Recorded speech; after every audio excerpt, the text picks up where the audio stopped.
Good evening. You're now with me, Lorenzo Isaac, for TVS Nightline. We begin with this story. Sarawak is strengthening its grip on the international events market as construction of the Borneo Convention Centre Kuching 2 or BCCK 2 pulls ahead of schedule. Deputy Premier Dato' Amar Douglas Ukahambas says he is satisfied with the rapid pace, noting the project is on track for an early completion. Once complete, the new centre will accommodate up to 9,500 delegates, significantly boosting the state's capacity for international gatherings. However, with global supply chains under pressure from the ongoing Middle East conflict, officials are taking no chances on logistics. UGA is currently chairing meetings to ensure external geopolitical uncertainties do not derail the timeline. Procuring materials from China remains a key focus to shield the project from regional instability, ensuring BCCK2 meets its March 2028 target. Sarawak's governing coalition Gabungan Parti Sarawak is dismissing speculation over the allocation of 17 newly proposed state seats, calling the rumours premature and misleading. PBB Information Chief Dato' Sri Abdul Karim Rahman Hamzah says no decisions have been made on how the seats will be divided among coalition partners, as the entire redelineation process still hangs on parliamentary approval. The denial comes amid viral social media claims suggesting a fixed formula for the expansion, which will see the State Assembly grow from 82 to 99 seats. The proposed hike in seats was previously passed by the Sarawak State Assembly, but the final map remains firmly in the hands of the Election Commission. Abdul Karim says the rumours going around that certain parties have already been guaranteed quotas is categorically false. Well,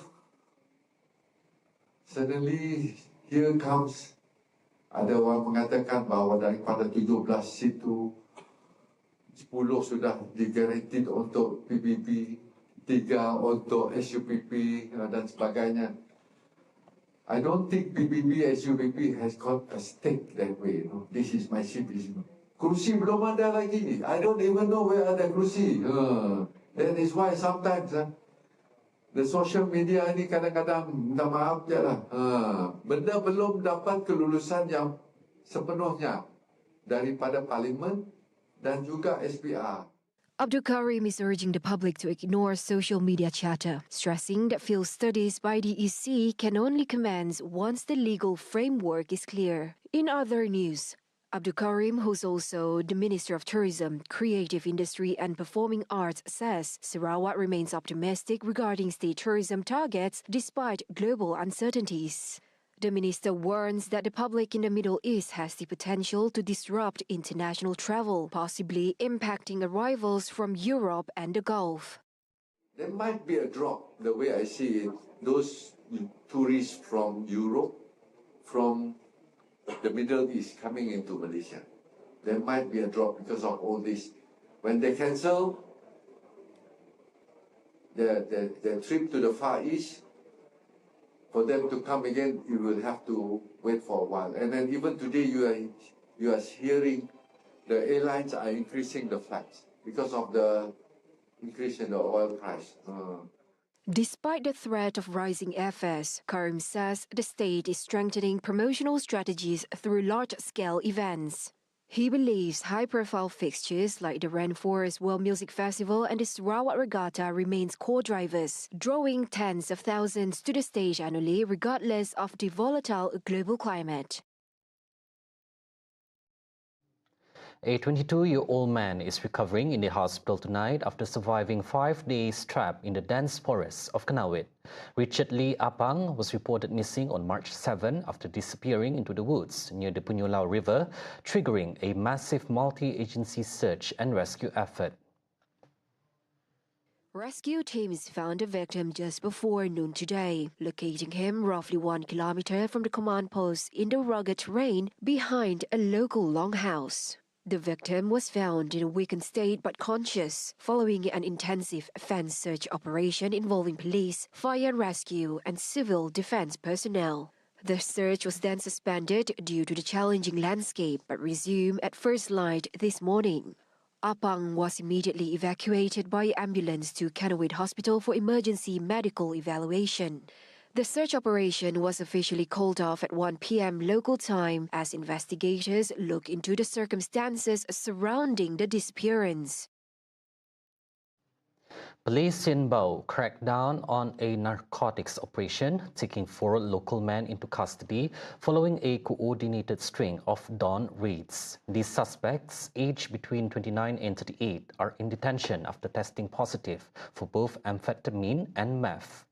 Narcotics agents and district police officers targeted multiple locations between 5:30 and 7:30 this morning. They confirmed these suspects were taken by surprise as teams from the Narcotics Criminal Investigation Division swarmed the area. The 4 men are now being held under Section 15(1)(a) of the 1952 Dangerous Drugs Act. They remain behind bars at the Bau station, locked up as the investigation into local drug distribution networks intensifies.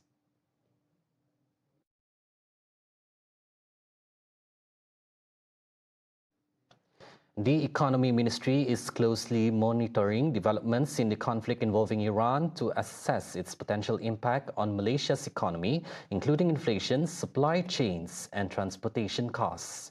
Economy Minister Akmal Nasrullah Muhammad Nasir says the ministry is examining the issue comprehensively, particularly in terms of the country's economic growth as well as medium and long-term planning.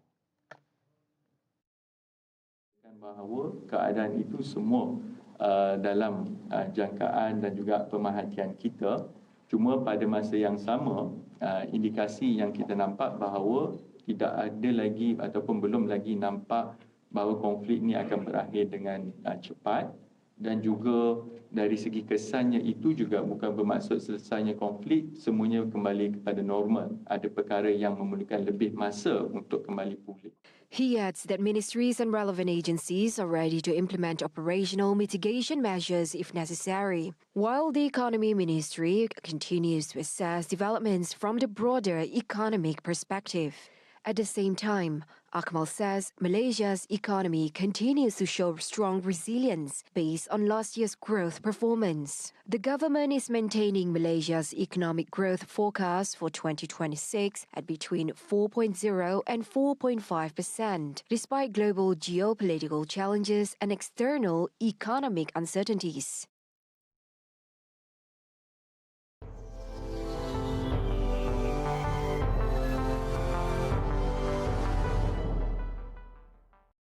The conflict in the Middle East is escalating, with new hostilities reported in multiple countries and increasing concerns about global economic and security implications.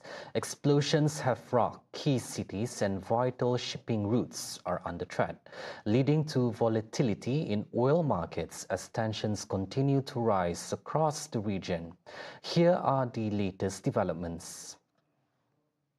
Blasts were heard over Jerusalem on Thursday after the Israeli military reported missiles fired from Iran. Explosions were also reported in downtown Dubai, including one described by witnesses as extremely loud, as Iran continued retaliatory attacks against Gulf states following U.S. and Israeli strike. The escalating conflict is also shaking global markets. Oil prices climbed back above $100 a barrel while stocks slipped, despite a record move by the International Energy Agency to release emergency crude reserves in an attempt to stabilize supply. In Lebanon, an Israeli strike on Beirut's seafront killed 7 people and injured 21 others. According to the Lebanese Health Ministry, the area had been sheltering displaced civilians, and the strike came just hours after another attack in central Beirut. Maritime security is also under pressure. A projectile struck a container ship off the coast of the United Arab Emirates, sparking a small fire on board, but the crew was reported safe. In the Strait of Hormuz, 3 crew members remain trapped aboard a Thai bulk carrier hit by projectiles. 2 oil tankers were also attacked off Iraq's coast, leaving at least 1 crew member dead and several others missing. Across the Gulf, air defenses have been activated. Saudi Arabia says it's intercepted drones heading toward the Shebaa oil field, as well as another approaching an area housing foreign embassies. Kuwait reported shooting down several drones, while authorities in Bahrain urged residents to stay home following an Iranian attack on fuel tanks in Muharraq Governorate. In Washington, U.S. President Donald Trump says U.S. strikes have already pushed Iran close to defeat. Speaking to reporters, he said Iran was, quote, pretty much at the end of the line, after earlier telling supporters the United States had effectively won the conflict in its opening hours. Iranian officials responded angrily, with senior advisor Yahya Rahim Safavi calling Trump corrupt and accusing him of provoking the crisis. Meanwhile, the U.S. announced it will relieve 172 million barrels of oil from its strategic petroleum reserve as part of a coordinated move by members of the International Energy Agency. In total, the group plans to release 400 million barrels, the largest joint release in its history, to calm global markets. And the financial toll of the war is already mounting. Lawmakers in Washington were told in a Pentagon briefing that the first 6 days of U.S. military operations against Iran have cost more than $11.3 billion US. Thousands of Iranians gathered in Tehran's Engel Square to pledge allegiance to the country's new leader, Ayatollah Mojtaba Khamenei, in a show of unity and defiance toward Washington and Israel.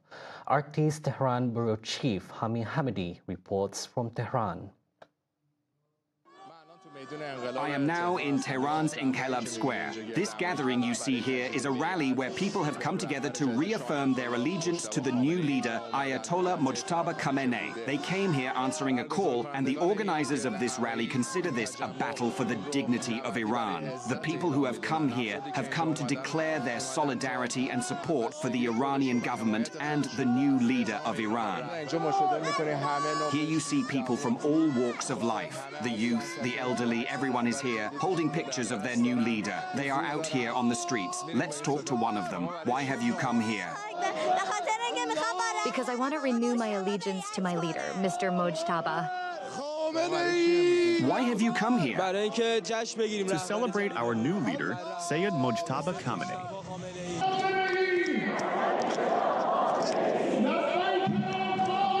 The atmosphere of this gathering, as you can see behind me, reflects a blend of political spirit and unwavering support for the Islamic Republic. The people I spoke with here said that their presence is meant to send a direct response to Washington, specifically to Mr. Trump, who claimed that Iran's future leader must align with his views. We wanted to demonstrate that Iran's future leader is chosen by Iranians themselves, and with Mojtaba Khamenei, these people envision a bright future and progress for their country. The Assembly of Experts made the best choice for leadership, and no one could have continued his father's path as well as him. I want to say that he will definitely be the avenger of the blood of our martyred leader, and we are his followers. We ask the new leadership to stand with authority against global arrogance, especially the United States and Israel, and we know that we will stand alongside this leadership until the destruction of Israel to the last drop of our blood. For many of the participants who have come here, this is not just a simple gathering. They believe that this is a landmark moment, the start of a bright and promising future under the leadership of Mojtaba Khamenei, a future that can preserve the Iranian revolution and ensure progress for the new generation. Get all the updates you need all in one app. TVS Inspires bring you live updates on events, news and programs. Available now on the Apple App Store and Google Play Store. TVS Inspire will on your screen anytime, anywhere.